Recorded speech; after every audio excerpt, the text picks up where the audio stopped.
Hi, I am doctor स्नेह देसाई। मैं आपको जानता हूं, पर्सनली ना सही, मगर मैं आपके बारे में जानता हूं। आप एक ऐसे इंसान हैं जो अपनी जिंदगी को बड़ा बनाना चाहते हैं। आप और भी ज्यादा अचीव करना चाहते हैं। आप थोड़े में खुश होकर जीना नहीं चाहते हैं। आपके बहुत बड़े सपने हैं और आप अपनी जिंदगी को एक अलग ही लेवल पर लेकर जाना चाहते हैं। मैं आपके बारे में ये जानता हूं क्योंकि आपने इस प्रोग्राम को सीखने का डिसीजन लिया है। देखिए, मैं और आप दोनों एक हैं, हमारे विचार एक हैं, हम अचीवर्स हैं। काफी सारे लोग आज जो मैं सिखाने जा रहा हूं उन बातों से डरते हैं, बट आप वो नहीं है, क्योंकि आपके बड़े गोल्स हैं, आपके बड़े सपने हैं। आप भीड़ में नहीं रहना चाहते हैं, आप एक मिडिल क्लास जिंदगी नहीं चाहते हैं। आप अपनी लाइफ को एक्स्ट्रा ऑर्डिनरी लेवल पर लेकर जाना चाहते हैं और आप ही है जिसके लिए मैंने ये प्रोग्राम डिजाइन किया है। इस प्रोग्राम को सीखने का डिसीजन लेने के साथ आप दुनिया में 3% लोगों में आ चुके हैं, क्योंकि 97% लोग अपनी जिंदगी में कभी भी कोई बड़े गोल्स सेट नहीं करते, तो अपने लाइफ का फ्यूचर प्लानिंग नहीं करते हैं जो आप करने जा रहे हैं। ज्यादातर लोग शॉपिंग लिस्ट बनाते हैं, मगर गोल्स का लिस्ट कभी नहीं बनाते हैं। सो congratulations for this amazing decision. वैसे यहां पर एक सवाल खड़ा होता है, क्या भीड़ से बाहर निकलना, क्या एक मिडिल क्लास जिंदगी से बाहर निकलना, एक एवरेज लाइफस्टाइल से बाहर निकलना, या पूरी जिंदगी कॉम्प्रोमाइज करके जीते रहने से बाहर निकलना इतना आसान है? हाँ, द आंसर इज यस, इतना आसान है। मगर अगर यह आसान है तो सब क्यों नहीं करते हैं? सब इसलिए नहीं कर पाते हैं क्योंकि यह बड़ा डिसीजन लेना ही लोगों को एक डर देता है। मैं आपको इस प्रोग्राम के दौरान कुछ ऐसी चीजें सिखाने वाला हूं कि जिससे लोग जो पूरी जिंदगी में संभव करते हैं, आप कुछ ही महीनों के अंदर संभव करने वाले हैं। तो अगर आपके गोल्स और एम्बिशंस बड़े हैं तो यह वक्त है कि हम आपकी जिंदगी को रीडिजाइन कर दें। जब मुझसे पूछा गया है कि नंबर 1 क्वालिटी या स्किल क्या है जो मेरी सफलता का कारण बना है, तो मैंने हमेशा तुरंत 2 जवाब दिए हैं, क्लैरिटी एंड कंसिस्टेंसी। क्लैरिटी का मतलब होता है कि एग्जैक्टली ये जान पाना कि आपको जिंदगी में क्या चाहिए। ज्यादातर लोगों ने जो वो चाहते हैं वो इसलिए नहीं पाया है बिकॉज उनको पता ही नहीं है कि उनको क्या चाहिए, and that is what clarity is all about. और दूसरा, कंसिस्टेंसी। उसका मतलब ये होता है कि भाई आपने जो डिसाइड किया है, जो एक्शन प्लान डिसाइड किया है, उसके ऊपर कंसिस्टेंट बेसिस पर, रेगुलर बेसिस पर एक्शन लेते रहना, and that is what consistency is all about. लेकिन कभी कभार क्लैरिटी की भी कंसिस्टेंसी होना बहुत जरूरी हो जाता है। यह मैं इसलिए आपको बता सकता हूं क्योंकि ये मेरा पर्सनल एक्सपीरियंस है। ऑलमोस्ट 16 साल की उम्र थी मेरी जब मैंने अपनी जिंदगी में 101 गोल्स का लिस्ट बनाया था। मुझे 4 दिन लगे थे ये लिस्ट बनाने में, मगर मैं आपको जरूर कहना चाहूंगा कि 17 साल की उम्र पे जब मैंने अपने बिजनेस को शुरू किया, जब मैंने अपनी पढ़ाई को भी खत्म नहीं किया था, ना ही मेरे पास कोई ऐसा अनुभव या तजुर्बा था, मगर उस समय मुझे याद है मेरे पिता ने मुझे 22 लाख रुपए का कर्जा दिया था, जो 22 लाख उस जमाने के आज के मुताबिक 50 या 60 लाख होते हैं। And I will tell you, तब जब मैंने इस सिस्टम को फॉलो करना शुरू किया, 19 साल की उम्र पे मैंने एक बहुत बड़ा गोल अचीव किया था, और वो था कि जब अपने दम पर एक मर्सिडीज खरीदी। और तब से लेकर अभी तक मैं वो सारे गोल्स अपनी लाइफ के लिए हकीकत में बदल चुका हूं। लेकिन आपको पता है आज मेरा गोल क्या है? आज मेरा बस यही गोल है कि कैसे मैं लोगों के गोल पूरे करवाऊं, एंड दैट इज वेयर ये सिस्टम, जैसे मैं कहता हूं रैपिड गोल अचीवमेंट सिस्टम, मैं आपके साथ शेयर करने जा रहा हूं, जिससे आप भी वो गोल्स जो आपकी लाइफ के हैं, जो आपके पर्सनल गोल्स हैं, जो आपके फैमिली की जरूरतें हैं, वो सब कुछ आप हकीकत में बदल सकते हैं। सबसे पहले तो मैं शुक्रगुजार हूं अपने भगवान का कि जिन्होंने मुझे ये मौका दिया है कि मैं आपके साथ ये शेयर कर सकूं। पिछले 20 सालों से 20 लाख से भी ज़्यादा लोग मेरे लाइव प्रोग्राम्स में आ चुके हैं और मेरी बुक्स और सीडीज़ के द्वारा तो यूट्यूब वीडियोस के द्वारा करोड़ों लोगों ने घर बैठे बैठे फ़ायदा पाया है। वैसे even I am thankful to you कि आप आज इस प्रोग्राम को चुने हैं कि जिससे मैं आपकी हेल्प कर सकूं आपकी लाइफ में ट्रांसफॉर्मेशन लाने के लिए। That's for sure, life is never gonna be same again. और जब आप इस ऑडियो का अगला पार्ट शुरू करेंगे तो तैयार हो जाइएगा अपनी जिंदगी में बदलाव के लिए। आपके इस सफर के दौरान मुझे खुशी होगी आपको बताते हुए कि मेरे कलीग, मेरे खास दोस्त संदीप भी मेरे साथ रहने वाले हैं कि जो ऑलमोस्ट 20 साल से ज़्यादा लोगों को लाइफ मैनेजमेंट स्किल्स सिखा चुके हैं, जो भी आपके साथ बहुत सारी इनसाइट्स और नॉलेज शेयर करने वाले हैं। Hi friends, I am Sandeep. ये ज़रा भी ज्यादती नहीं होगी अगर मैं आपसे ये कहूँ कि आपने अपने लाइफ का बेस्ट डिसीजन लिया है इस ऑडियो प्रोग्राम को खरीदने का, क्योंकि this is definitely going to change your life permanently. World war 2 का ये किस्सा है। एक शिप जिसे बम्बार्ड किया गया था और उसमें 1100 मेंबर्स थे, वो सभी पानी में आ चुके थे क्योंकि वो शिप डूब रहा था। जिसे जो भी मिला उसे पकड़ के हर एक मेंबर अपनी जान बचाने की कोशिश कर रहा था। तूफान काफ़ी था, पानी की लहरें अलग अलग दिशा में जा रही थी। तो कुछ ऐसा हुआ कि ये 1100 मेंबर्स में से कुछ 9 मेंबर्स दूसरों से अलग हो गए और ये सभी लोग 5 दिनों तक समुंदर में भूखे रहे। काफ़ी शार्क्स ने उन्हें अटैक किया और काफ़ी लोगों को खा चुकी थी ये शार्क्स। अब कुछ ऐसा हुआ कि ये जो 9 मेंबर्स बाकी के लोगों से अलग हो चुके थे, उन्होंने धीरे धीरे जिंदा रहने की अपनी आशा को छोड़ दिया था। लेकिन उन्हीं में से एक यंग ऑफिसर था, उसने अपने बाकी के कलीग्स से कहा कि आप सोचिए कि आपके जो परिवार के लोग हैं, आपके बीवी, आपके बच्चे या फिर आपके माँ बाप जो बेसब्री से इंतज़ार कर रहे हैं, आपका हाल क्या है। आपकी वाइफ और आपके बच्चे चिंतित है कि आप जिंदा है या नहीं। जब ये ख्याल इनके दिमाग में आया कि उनका परिवार और उनके माँ बाप उनके बारे में क्या सोच रहे होंगे, उन्हें जीने की एक वजह मिल गई, एक स्पिरिट आ गया उनके अंदर और वो लड़ते रहे उस परिस्थिति से। उतने में ही ऊपर से एक प्लेन जा रहा था जिसने इन 9 लोगों को देखा और उनकी जान बचाई। And I tell you my dear friends, 1100 लोगों में से 2/3 यानी कि 2/3% लोग मर चुके थे, लेकिन ये 9 के 9 जिंदा थे क्योंकि उनके जिंदा रहने की एक वजह थी उनके पास। संदीप ने आपके साथ जो कहानी शेयर की, आप समझ सकते हैं कि उसमें विजन कितना इंपॉर्टेंट रोल प्ले करता है। आपका पर्पस, आपका विजन आपसे भी बड़ा होना चाहिए। आप किसके लिए लड़ना चाहते हैं, आप क्यों लड़ना चाहते हैं। जब वो पर्पस, जब वो कारण आपके पास है तो कोई भी लड़ाई आपके लिए आसान बन सकती है। तो कुछ इंपॉर्टेंट क्वेश्चंस मैं आपसे पूछना चाहता हूं। What's your grander purpose in life? What really motivates you and ignites your passion? आपकी लाइफ का बड़ा पर्पस क्या है?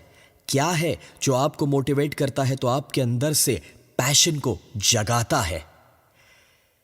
आप जब छोटे थे, आपके बहुत सारे सपने थे, मगर जैसे जैसे आप बड़े होते गए, हमारे अंदर कुछ ऐसी चीजें डाली गई, हमारे अंदर कुछ ऐसे प्रोग्रामिंग्स बिठाए गए, तो कुछ ऐसे डर, तो नेगेटिविटी बिठाई गई कि जिससे हमने उस सपनों को कुर्बान कर दिया। वक्त के साथ जब हम बड़े हुए तो ना कि सिर्फ हम बड़े हुए, मगर हमारे सपने छोटे हो गए।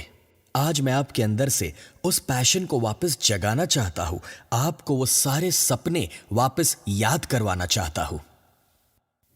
मुझे एक किस्सा याद आ रहा है। एक प्रेग्नेंट लायनेस, एक शेरनी कि जिसके कोख में एक बच्चा था, वो अपनी जान बचाने के लिए भाग रहे थे। एक शिकारी उसके पीछे पड़ा हुआ था और बारिश का मौसम हुआ कुछ ऐसा कि एक जगह उस शेरनी को लगा कि वो सक्सेसफुली कूद पाएगी, एक जो खाई थी उसे पार कर पाएगी। और उस कोशिश में जब वो कूदती है उस खाई में वो गिर जाती है क्योंकि वो काफ़ी थकी हुई थी और उसके लिए अपने बॉडी को कैरी करना, उस जंप को सक्सेसफुली लेना संभव नहीं हुआ। गिरने के साथ मरने से पहले वो एक शेर के बच्चे को जन्म देती है। अब वो बच्चा जो अपनी माँ से अलग हो चुका है जन्म के साथ क्योंकि उसकी माँ जिंदा नहीं रही, दूसरी सुबह वहाँ से एक इंसान जो भेड़ बकरियों को लेकर जा रहा था उस बच्चे को देखता है और उस प्यारे से छोटे से बच्चे को उठाकर उस भेड़ बकरियों के बीच में रख लेता है, इस सोच में कि इसकी माँ तो जिंदा नहीं रही तो क्यों नहीं मैं ही इसकी देखभाल करूं। अब वो शेर का बच्चा भेड़ बकरियों के बीच बड़ा हुआ एंड कैन यू बिलीव, धीरे धीरे वो खुद मानने लगा था कि वो भी उस भेड़ बकरियों की तरह ही है। उसी तरह से सुबह उठेगा, उनके साथ घूमने के लिए जाएगा, घास खाएगा। अब वो बड़ा तो हो चुका है लेकिन उसे अपनी सही पहचान मालूम नहीं है।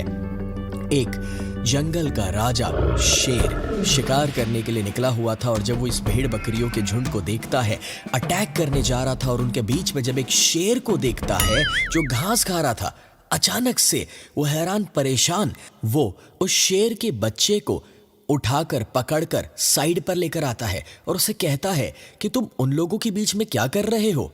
वो जवाब देता है कि मैं उनके जैसा हूं इसलिए उनके बीच में हूं। वो कहता है नहीं नहीं नहीं, तुम समझ नहीं पा रहे हो, तुम एक शेर हो, तुम में और मुझ में कोई फर्क नहीं है, तुम भेड़ बकरियों के बीच में क्या कर रहे हो। वो मानने को तैयार नहीं। वो कहता है नहीं नहीं, मैं तो भेड़ बकरी ही हूं, मैं तुम्हारे जैसा कहाँ हूं। अब वो उसे एक तालाब के पास लेकर आता है और उस तालाब में पानी में जब वो दिखाता है कि तेरा चेहरा देख, मेरा चेहरा देख, क्या सेम नहीं है, तब उसे रियलाइज होता है कि हाँ चेहरा तो सेम है। और वो बड़ा शेर दहाड़ता है और वो छोटे शेर से कहता है कि तुम भी दहाड़ो, ट्राई करके देखो, तुम्हारी आवाज़ भी मेरे जैसे ही है।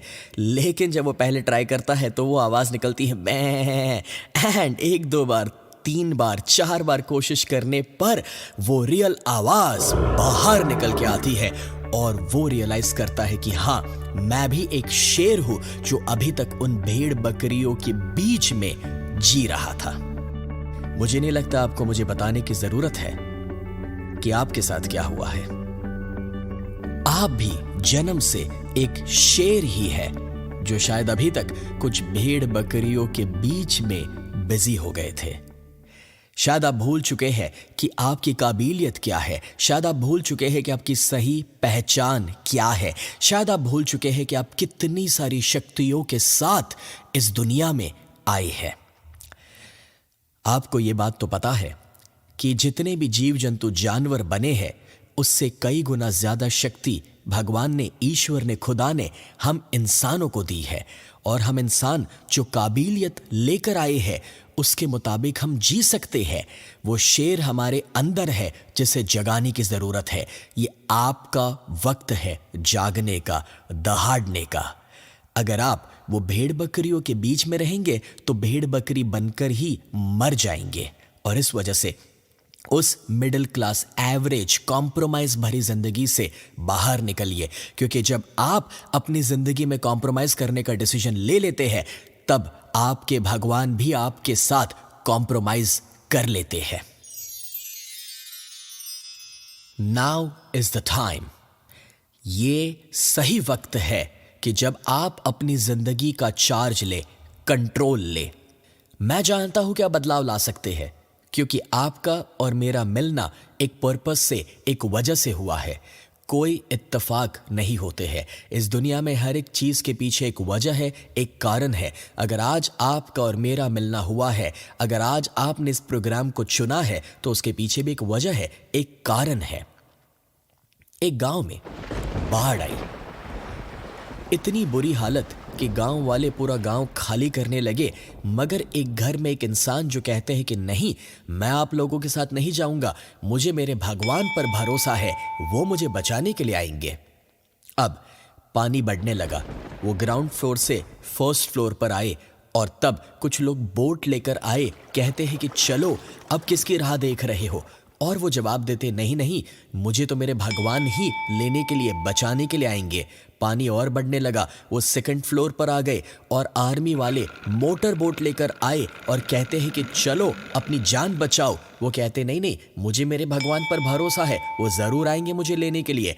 और उसके बाद वो टेरेस पर आ गए, पानी और बढ़ने लगा, आर्मी के कुछ लोग हेलीकॉप्टर लेकर आए, उनसे कहते हैं ये आखिरी मौका है, चलो हमारे साथ। और वो कहते, नहीं नहीं, मुझे तो मेरे भगवान ही बचाएंगे, मुझे उन पर भरोसा है।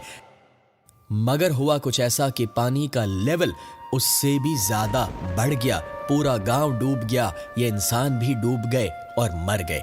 मरने के बाद जब वो स्वर्ग में पहुंचे, अपने भगवान से मिले, कहते हैं कि भगवान, मैंने पूरी जिंदगी आपकी पूजा की, भक्ति की, इतना भरोसा आप पर किया, फिर भी आप मुझे बचाने के लिए क्यों नहीं आए?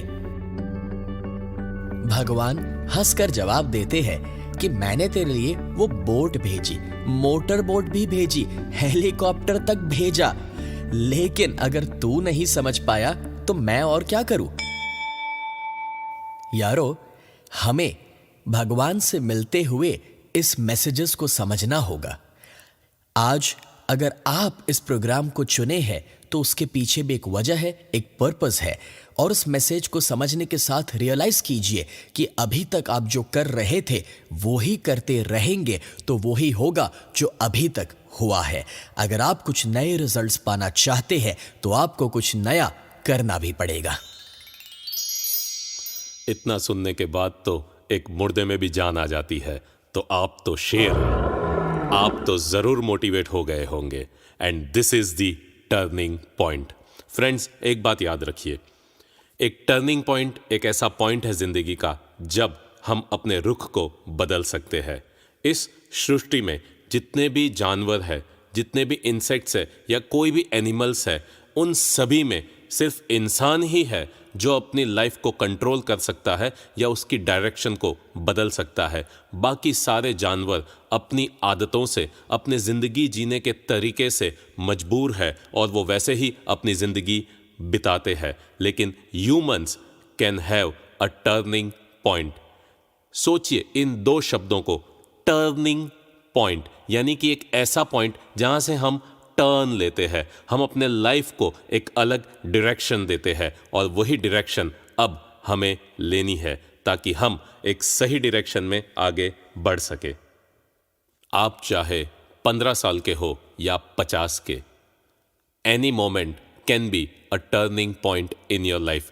किसी भी पल आप अपनी लाइफ में इस पॉइंट को ला सकते हैं। I give you a challenge that make this moment the turning point of your life. हम जानते हैं साउथ अफ्रीका में जब महात्मा गांधी को ट्रेन में से बाहर उतार दिया गया था, that became the turning point of his life. जब उन्होंने डिसीजन लिया कि आपने मुझे इस ट्रेन से बाहर उतारा है, मैं आपको अपने देश से उखाड़ कर बाहर फेंक दूंगा। एंड उन्होंने एक मिशन उठा लिया which was the freedom of India.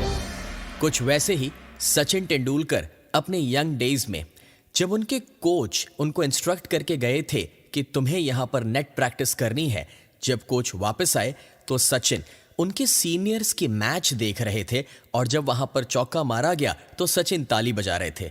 ये देख उनके कोच ने उनको एक थप्पड़ लगा दिया, ये कहते हुए कि अगर तुम दूसरों के लिए तालियां बजाओगे तो तुम्हारे लिए लोग तालियां कब बजाएंगे?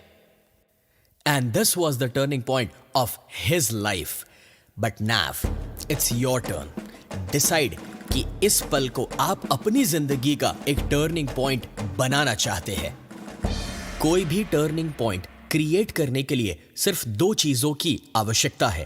पहला, करेज टू ब्रिंग चेंज, और दूसरा, पावर टू टेक एक्शंस। जहां तक हिम्मत का सवाल है, मैं ये मानता हूं कि आपके अंदर अब वो हिम्मत है और तभी जाकर आपने इस प्रोग्राम को चुना है। और दूसरा जो बहुत बड़ी रिक्वायरमेंट है, दैट इज अब आपको एक्शंस लेने पड़ेंगे। ये प्रोग्राम कोई थियोरी नहीं है, आप सिर्फ मुझे सुनते नहीं रहेंगे। एक्चुअली ये प्रोग्राम एक प्रैक्टिकल साइंटिफिक प्रूवन मेथड है कि जो आने वाले 365 दिन तक आपको स्टेप वाइज एक सिस्टम देगा अपनी लाइफ की प्रोग्रेस को ट्रैक करने के लिए।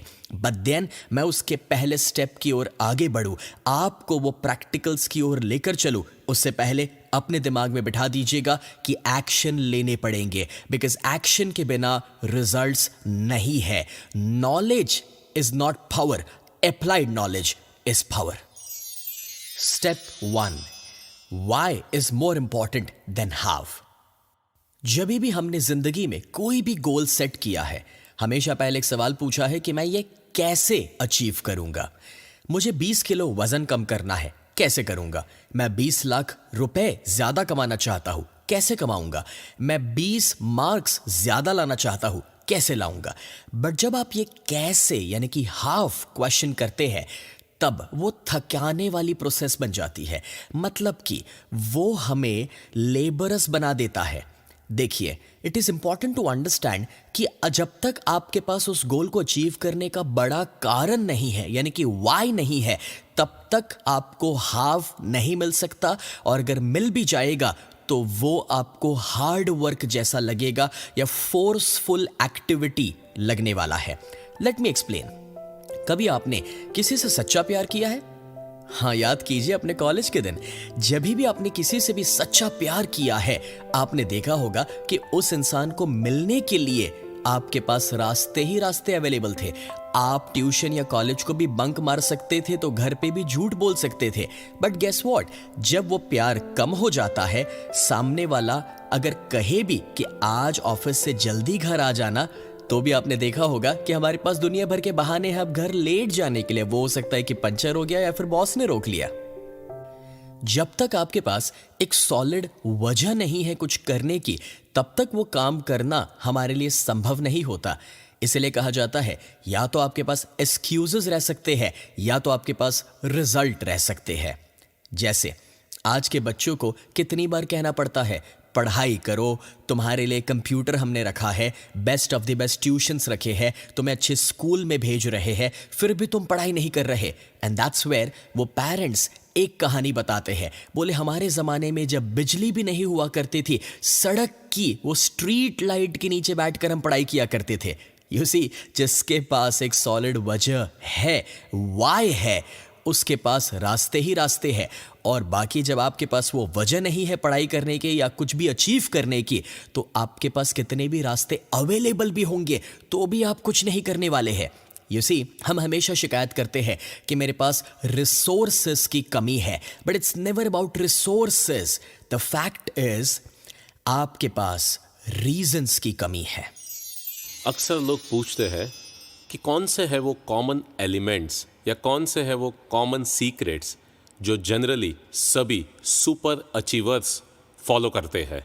और अगर ऐसा कोई भी सवाल जब मुझसे कोई पूछता है, तो बिना सोचे दो ही सॉलिड जवाब मेरे दिमाग में आते हैं। और जो पहला जवाब है वो है a solid commitment to constant learning. कहने का मतलब है कि वो अपने आप को कमिट करते हैं कि वो कंटिन्यूअसली सीखते रहेंगे। अब जब मैं ये आपको बात कर रहा हूँ कि you should be a constant learner, तो लेट्स चेक कि इस मोमेंट पर, यानी कि अभी की आपकी जो ज़िंदगी चल रही है, इसमें आपका लर्निंग कैपेबिलिटी कितना है। आइए एक छोटा सा रैंकिंग देते हैं हम अपने आप को। अगर मैं आपसे ये कहूँ कि आप दिन में कितना नया सीखते हैं, तो आप अपने आप को पूछेंगे, नया सीखना यानी कि क्या? I mean it could be in terms of reading, यानी कि आप पढ़ते कितना है, कुछ देखते या सुनते कितना है, या फिर कुछ नए एक्सपीरियंसेस कितने करते हैं जो आपकी रूटीन ज़िंदगी से कुछ अलग हो। अब आपको अपने आप को रेट करना है कि are you a poor learner.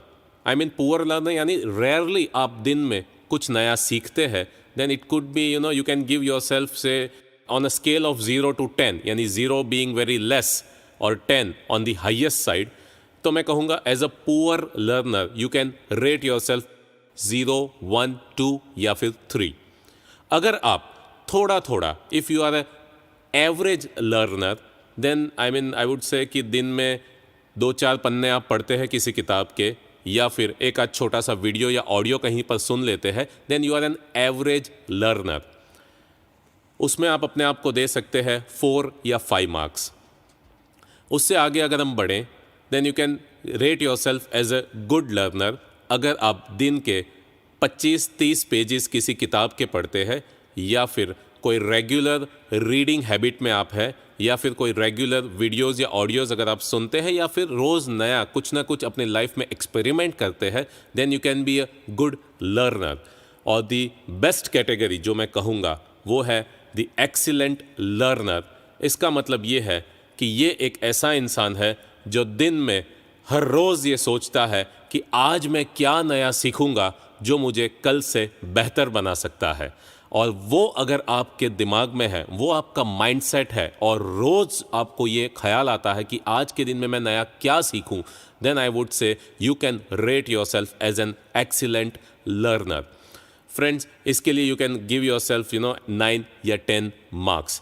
ऐसा एक एक्सीलेंट लर्नर होता है कि अगर इनके हाथ में कोई बेहतरीन ऑडियो या वीडियो ट्रेनिंग प्रोग्राम आ जाए तो वो राह देखते हैं कि कब उसे कंप्लीटली वो देख ले या फिर सुन ले।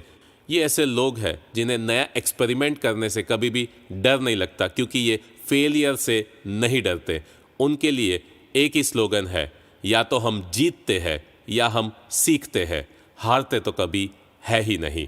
सो my dear friends, you have to be a wonderful learner. और reading is also a wonderful habit for learners. एक कहावत और भी है जो शायद आपको हमेशा याद रखनी चाहिए, and that is, if you want to be a leader, be a reader. So dear friends, जो कॉमन क्वालिटी है सुपर अचीवर्स की, the first one is the solid commitment to constant learning. Now what is this second quality? वो भी instantly जो मेरे mind में आता है, and that is clearly written goals that have specific plans laid out to achieve them. मतलब कि उनके जो गोल्स है वो बहुत क्लियरली उन्होंने लिखे हुए हैं, और उन्हें पूरा करने का एक स्पेसिफिक प्लान उनके सामने है जिसे वो फॉलो करके उसे अचीव कर सके। ये जो रिटर्न गोल्स होते हैं उसे मैं मैप कहना चाहूंगा, यानी कि एक नक्शा। इससे कोई फर्क नहीं पड़ता कि आप पढ़े लिखे हैं, आपके पास कोई डिग्री है या नहीं है, या कोई बहुत बड़ी यूनिवर्सिटी से आप पास आउट हुए हैं, आप ग्रेजुएट है या पोस्ट ग्रेजुएट है। मगर it is so amazing to realize कि कोई भी नए शहर में आकर कोई पर्टिकुलर डेस्टिनेशन पर पहुंचना, एक जीनियस, एक पढ़ा लिखा इंसान भी मैप के बिना शायद नहीं पहुंच पाएगा, तो काफी वक्त लेगा उस जगह पर पहुंचने के लिए। जबकि एक अनपढ़ गवार, मैं तो कहूं कि एक ऐसा इंसान जिसे कोई समझ ही नहीं है, अगर उसे आप एक मैप दे देंगे, नक्शा दे देंगे, तो वो भी उस नए शहर में अपने डेस्टिनेशन पर टाइम टू टाइम पहुंच जाएगा। तो आप समझ सकते हैं कि एक गोल होना, और वो भी लिखा हुआ गोल, स्पेसिफिक और क्लियर गोल, जो मैप का काम करेगा आपकी लाइफ में, वो आपको डायरेक्शन देगा। डायरेक्शन जैसे ही आपको मिलता है तो आपकी स्पीड बढ़ जाती है, एंड ये जो किलर स्पीड आप क्रिएट करेंगे उससे आप अपने गोल्स को बहुत जल्दी अचीव कर सकते हैं। तो प्लीज़ अपने गोल्स को माइंड में ना रखिए, उसे लिखना ज़रूरी है, मगर कैसे लिखना वो मैं आपको वक्त के साथ आगे भी बताने वाला हूँ। मगर समझ लीजिए कि ये जो मैप बनेगा आपकी लाइफ का, वो एक रडार की तरह काम करेगा कि जो आपको कितने भी बड़े तूफान आ जाए, आपको सही दिशा दिखाते रहेगा। क्या आपके साथ ऐसा कभी हुआ है कि आप कभी फेल हुए हो? यानी कि आप जो डिसाइड किए थे आप उसे पूरा ना कर पाए या अचीव ना कर पाए? यस, हम सभी के साथ कभी ना कभी तो ऐसा हुआ ही है। अब वो छोटी से छोटी चीज़ हो सकती है, फॉर एग्जाम्पल कि आपने रात को डिसाइड किया था कि सुबह 5 बजे आप उठेंगे और एक्सरसाइज करने के लिए जाएंगे। शायद वो आप टाइम टू टाइम उठ ना पाए और एक्सरसाइज नहीं हो पाई, या फिर वो हो सकता है कि आपने 2 महीने का अपनी पढ़ाई का जो प्लानिंग किया था उसके मुताबिक आप पढ़ाई ना कर पाए, या फिर वो हो सकता है कि आपके 2 साल के जो बिजनेस के गोल थे पैसा कमाने के, आप उसे पूरे ना कर पाए। चाहे छोटा चाहे बड़ा, कोई ना कोई तो प्लानिंग है जो हमारा कभी ना कभी फेल हुआ है। एट टाइम्स हम मानते हैं कि हमारा विल पावर कम हो गया या फिर डिटर्मिनेशन में कमी आ गई, बट क्या कभी आपने पूछा है कि ऐसा क्यों होता है? आप कहाँ से मोटिवेशन की आशा रखते हैं? बाहर से जो मोटिवेशन आपको मिलेगा या फिर सिर्फ यूट्यूब से एक मोटिवेशनल सेमिनार देखने से आप जो मोटिवेशन पाएंगे वो टेम्पररी है। वो मोटिवेशन 4 दिन रहता है, बाद में सब हवा निकल जाती है। आज मैं आपको कुछ ऐसा बताने जा रहा हूं जो आपके विल पावर को, आपके डिटर्मिनेशन को, आपके अंदर की कंसिस्टेंसी को हमेशा बनाए रखेगा। इस पावर को मैं कहता हूं वाई पावर। एक ऐसी शक्ति कि जिससे आप कितने सागर पार कर सकते हैं तो पहाड़ों को भी अपनी जगह से हिला सकते हैं। एक ऐसी एनर्जी आप अपने अंदर क्रिएट कर सकते हैं कि जिससे आप आग में से भी चल सकते हैं। No doubt all this are metaphors, but you know what, इसे जिसे मैं कहता हूं why power, let me explain you this with a beautiful example. आप सभी ने टीवी पर ही सही मगर कभी ना कभी कोई फैशन शो देखा होगा। उसमें आपने देखा है जब वो मॉडल्स आते हैं एक रैंप पर चलते हैं। अगर मैं आपसे कहूं कि वो रैंप की चौड़ाई 2 फीट है और लंबाई कुछ 100 फीट है, और अगर उसके ऊपर आपको चलना है और सिर्फ वो चलने के लिए मैं आपको 1000 रुपए दूंगा, क्या आप चलेंगे? आप कहेंगे यस एब्सोल्युटली। अगर सिर्फ इतना करने से 1000 रुपए मिल सकते हैं तो गलत क्या है, राइट? अब एक काम करते हैं, इसी रैंप को जो 2 फीट चौड़ा है और 100 फीट लंबा है, इस रैंप को हम 200 फीट ऊपर लेकर चले जाते हैं। यानी कि एक बिल्डिंग कि जिसकी ऊंचाई 20 माले की है, 20 मंजिल है, 200 फीट ऊंची बिल्डिंग कि जिस बिल्डिंग से सामने जो उतनी ही ऊंची दूसरी बिल्डिंग है जिसके बीच का अंतर 100 फीट का है, अब वहां पर मैं वो रैंप लगा देता हूं। अभी भी चौड़ाई उतनी ही है, लंबाई भी उतनी ही है। अब अगर मैं आपको कहूं कि मैं आपको 1000 रुपए देता हूं, क्या आप इस एक बिल्डिंग से दूसरे बिल्डिंग की ओर इस रैंप पर चलेंगे? जरूर आप कहेंगे कि मैं पागल थोड़ी हूं, ऐसी बेवकूफ मैं क्यों करूं, सिर्फ वो भी 1000 रुपए के लिए। राइट, आप समझ रहे हैं, जब आपके पास वाई नहीं है, कारण नहीं है, तो यह काम मुश्किल हो गया। जब तक वो रैंप जमीन पर था तब तक आपके लिए आसान था, आपको लगा कि हाँ इतना तो मैं आराम से कर सकता हूं, बट उसी चीज को जब मैंने इतनी ऊंचाई पे रखा और उसमें रिस्क इन्वॉल्व हो गया, दैट्स वेयर शायद आप उसे ना भी चुने।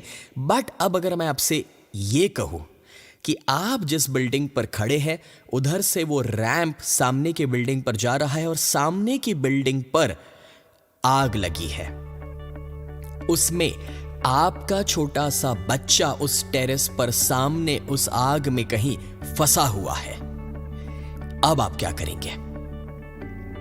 There is all the possibility कि आप चाहे कितना भी रिस्क होगा मगर उस रिस्क को उठाएंगे, लेकिन आप उसकी जान बचाने के लिए वहां पर जाएंगे। You have a solid why, आपके पास एक वजह है, एक पर्पस है। यही जब वजह की बात स्नेह आप कर रहे हैं तो उस वक्त मुझे एक और किस्सा याद आ रहा है, दशरथ मांझी का।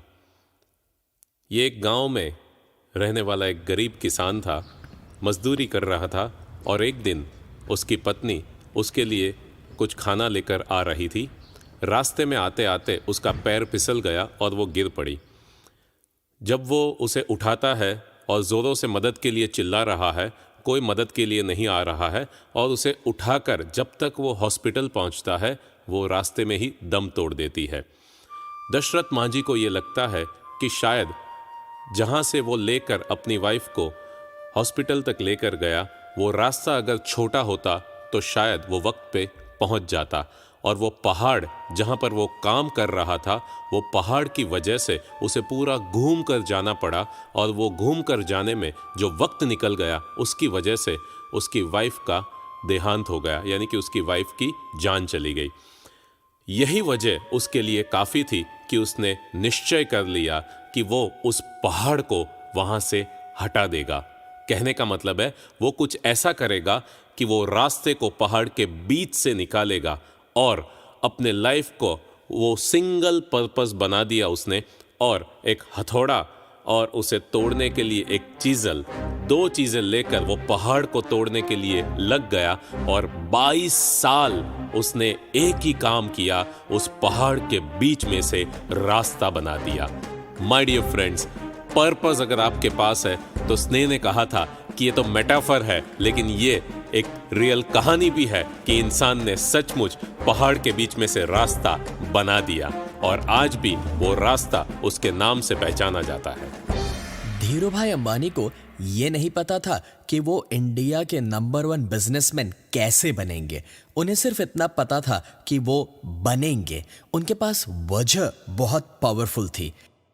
बस कुछ वैसे ही आपको भी अपनी लाइफ में वाई के पावर को समझने की जरूरत है। मैं ये नहीं कह रहा कि हाव आवश्यक नहीं है, मैं ये नहीं कह रहा कि आप कैसे करेंगे उस पर हमें फोकस नहीं करना। मैं आपको उस पर एक्शन प्लान जरूर बनवाऊंगा, बट हाव से पहले आता है वाई, पर्पस, रीजन। अगर मैं आपसे पूछूं कि आप जो भी गोल्स अचीव करना चाहते हैं, जो सपने साकार करना चाहते हैं, वो क्यों करना चाहते हैं, why, then find that reason। चाहे वो हो सकता है कि आप अपने परिवार को एक अच्छी जिंदगी देना चाहते हैं, आप ज्यादा पैसा इसलिए कमाना चाहते हैं क्योंकि आप अपने बच्चे को एक अच्छे स्कूल में देखना चाह रहे हैं, या फिर आप इसलिए सक्सेसफुल होना चाहते हैं क्योंकि आपको किसी ने कहा था कि तू नहीं कर पाएगा और आप सिर्फ उसे दिखाना चाहते हैं कि मैं कर सकता हूं। सिर्फ इतना भी काफी है। बट यस, उस वाई को क्रिएट कीजिए। गोल सेटिंग का ये जो सिस्टम है, उसके पीछे का मैं आपको एक रियल कारण देता हूं, वजह देता हूं कि ये कैसे काम करता है। वैसे आपने लॉ ऑफ अट्रैक्शन के बारे में भी सुना होगा, उसके पीछे का भी मैं आपको एक साइंस और एक रियल वजह देना चाहता हूं कि ये कैसे काम करता है। बिकॉज जब आप समझ लेंगे कि ये कैसे काम करता है तो इस पर आपका विश्वास बढ़ेगा। सबसे पहले तो ये समझ लीजिए कि आंखें नहीं देखती है, माइंड देखता है। कान नहीं सुनते हैं, माइंड सुनता है। और माइंड वो ही देखता है और वो ही सुनता है कि जिस पर वो फोकस करता है। फॉर एग्जाम्पल, आपके साथ कभी ऐसा हुआ है, कोई चीज आप टेबल पर खोज रहे हैं और आप उस बात को लेकर इरिटेट हो जाते हैं, फ्रस्ट्रेट हो जाते हैं कि मैंने चाबी यहीं पर रखी थी, किसने ले ली, किसने हटा दी यहां से। और आपके फैमिली में कोई आकर आपके सामने वो टेबल से चाबी उठाकर आपसे पूछ रहे हैं कि ये क्या है। अब वो चीज आपके सामने थी मगर आपको नजर नहीं आई। ऐसा क्यों? बिकॉज उस समय भले वो आंखों के सामने था मगर माइंड कोई दूसरे विचारों में खोया हुआ था या ज्यादा स्ट्रेस में था, इस वजह से उस पर वो फोकस ही नहीं कर रहा। या फिर कभी आपके साथ ऐसा भी हुआ होगा, कोई पर्टिकुलर गाना आप पहले भी बहुत बार सुन चुके हैं, बट आज आप एक ऐसी मन की अवस्था में थे और जब वो गाना सुना तो उस गाने के जो बोल आज समझ आए, जो मीनिंग समझ आया, वो इससे पहले कभी समझ नहीं आया था। तो I hope you can understand कि आपकी आंखें नहीं देखती तो कान नहीं सुनते हैं, आपका माइंड देखता है और आपका माइंड ही सुनता है। अब इट इज सो इंटरेस्टिंग कि हमारे आसपास 99.9% जितने भी इनपुट्स हमारी ओर आ रहे हैं, माइंड उसे स्किप कर देता है, फिल्टर कर देता है, डिलीट कर देता है। मतलब कि इतनी ज़्यादा इंफॉर्मेशन और इनपुट्स हमारे आसपास चल रहे हैं, वो विजुअल हो सकते हैं, ऑडिटरी हो सकते हैं।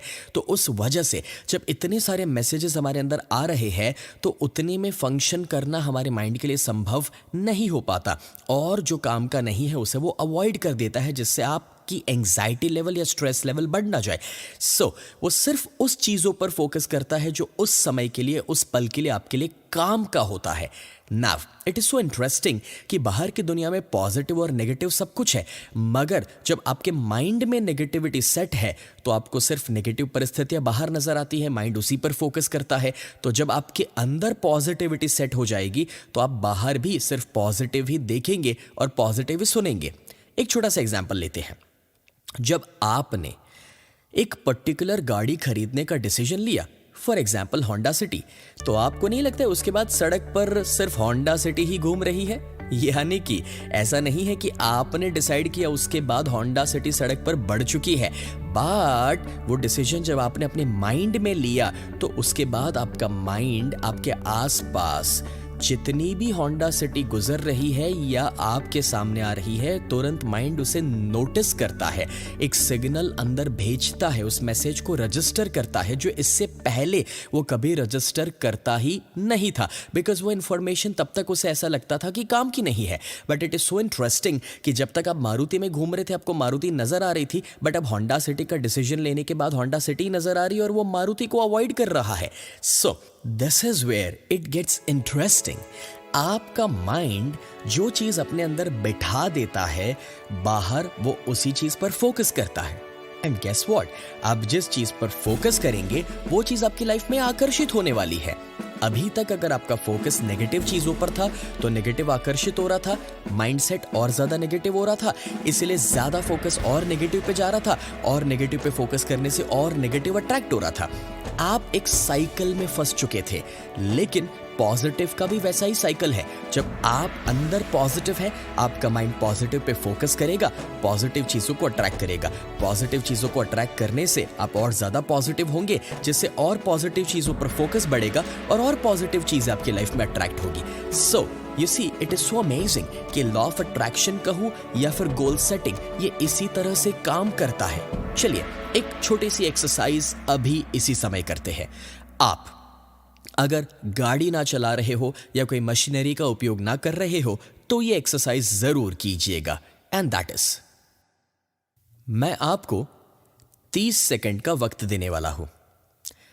30 सेकंड में आपके आस पास, ऊपर नीचे, आगे पीछे, हर जगह आपको देखना है। क्या देखना है मैं बताऊंगा, मगर उसके लिए मैं आपको 30 सेकंड का वक्त दूंगा। अच्छे से ऑब्जर्व कीजिएगा, अच्छे से देखिएगा, और जैसे मैं बताऊंगा कि देखना क्या है, उसी वक्त आपका समय शुरू हो जाएगा। राइट? सो आपको अपने आसपास से रेड कलर की जितनी भी चीजें हैं, छोटी से छोटी चीजें, उसे खोज लेना है। जल्दी से ऑब्जर्व कीजिए। 30 सेकंड्स अब शुरू हो चुके हैं।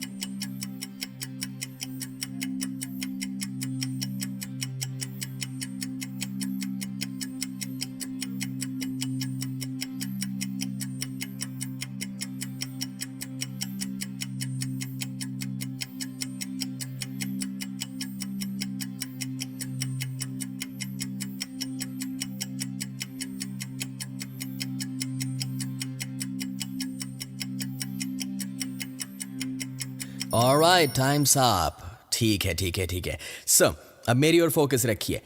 आई होप आपने देख लिया है अपने आसपास, ऊपर नीचे, आगे पीछे, बहुत अच्छे से ऑब्जर्व किया है। ओके, तो तैयार हो जाइए। आपको एक लिस्ट बनाना है, लिस्ट ऑफ आइटम्स, ठीक है? और वो ये है कि आपको लिस्ट बनाना है कि कितनी चीजें आपके आसपास ब्लू थी। हाँ, नीले रंग की। अब क्यों वापस आसपास देख रहे हैं? अब आपको वापस आसपास नहीं देखना है।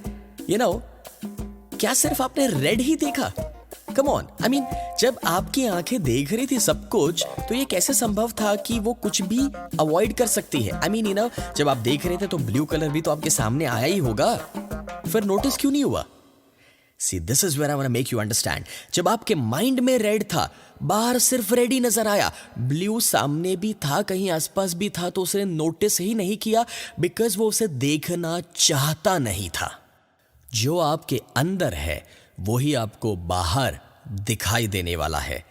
अब देखिए, बाहर की दुनिया में अच्छा बुरा सब कुछ है, पॉजिटिव नेगेटिव सब कुछ है, हर किस्म की परिस्थितियां है, हर किस्म के लोग हैं, हर किस्म के नतीजे, मगर आपके माइंड में अंदर जो है वो ही उसे बाहर नजर आता है। अगर आप कहते हैं कि सतयुग चल रहा है तो वो इसलिए क्योंकि आपके माइंड में सतयुग है, और अगर आप कहते हैं कि अभी कलयुग है और बुरी दुनिया है तो शायद वो इसलिए क्योंकि हमारे अंदर कुछ बुराई आ चुकी है। You need to realize, you need to understand कि आपके अंदर जो होगा वो ही आपको बाहर दिखाई देगा। वो एक चश्मे के माफिक काम करता है। अगर आप लाल रंग के चश्मे पहन लेंगे तो दुनिया कैसी नजर आएगी? लाल। और काले रंग के चश्मे पहनेंगे तो दुनिया कैसी नजर आएगी? बिल्कुल सही। सी, दिस इज वेयर दुनिया लाल या काली नहीं है, वो तो आपने जो चश्मे पहने हैं उस वजह से आपको ऐसा नजर आ रहा है, और ये चश्मे और कुछ भी नहीं है बट ये है हमारा माइंड सेट। हमारा माइंड जिस चीज पर सेट हो जाता है, जिस चीज पर वो फोकस करता है, वो ही अपनी जिंदगी में आकर्षित करता है। 3 बच्चे एक खुले ग्राउंड में छोटा सा कंपटीशन करते हैं कि कौन बिल्कुल सीधी लाइन में चल सकता है, और एक फिनिश लाइन कि जिसे कौन जल्दी से पार करेगा। हुआ कुछ ऐसा, पहला बच्चा कोशिश तो कर रहा था कि उसने पिछला कदम जो रखा एग्जैक्टली उसी के आगे दूसरा कदम रखे, और इस तरीके से जब वो आगे बढ़ा एक जिगजैग लाइन बना, सीधा लाइन नहीं बन पाया। दूसरा बच्चा वो नीचे देख रहा था कि जहां एक कदम के बाद आगे वो सीधा दूसरा कदम रखे, उसकी ये कोशिश, बट वापस एक सर्टेन डिस्टेंस के बाद जब उसने पीछे देखा तो एक जिगजैग लाइन बना था। और तीसरा बच्चा जो था वो, इट वाज इंटरेस्टिंग, बिल्कुल सीधी लाइन बना पाया और फटाफट से फिनिश लाइन क्रॉस भी कर दिया। इंटरेस्टिंगली पहला वाला बच्चा पीछे देख के चल रहा था, दूसरा वाला बच्चा नीचे देख के चल रहा था, और जो तीसरा बच्चा था जो एकदम सीधा चल पाया, सीधी लाइन में चल पाया, उसने और कुछ भी नहीं किया था मगर दूर उसके सामने एक पेड़ था। उसने उस पेड़ को अपना गोल बना दिया था। अब वो सिर्फ उस गोल को अपने फोकस में रखते हुए जब चलना शुरू किया तो सीधी लाइन में चल पाया था और फटाफट से फिनिश लाइन को क्रॉस भी कर पाया था।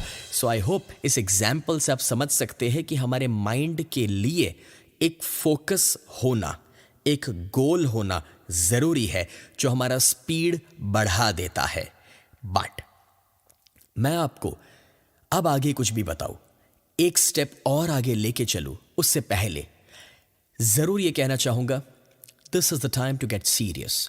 मैं ये नहीं कहना चाहता कि आप सीरियस नहीं है, बट इन केस आप सिर्फ मुझे सुन रहे हैं ये सोचकर कि हाँ भाई डॉक्टर स्नेह देसाई का कोई नया प्रोग्राम आया है, चलो देख लेते हैं, सुन लेते हैं, या फिर शायद अगर आप ये भी सोच रहे कि हाँ ये तो मैं जानता था, ये तो मैंने पहले भी सुना हुआ था।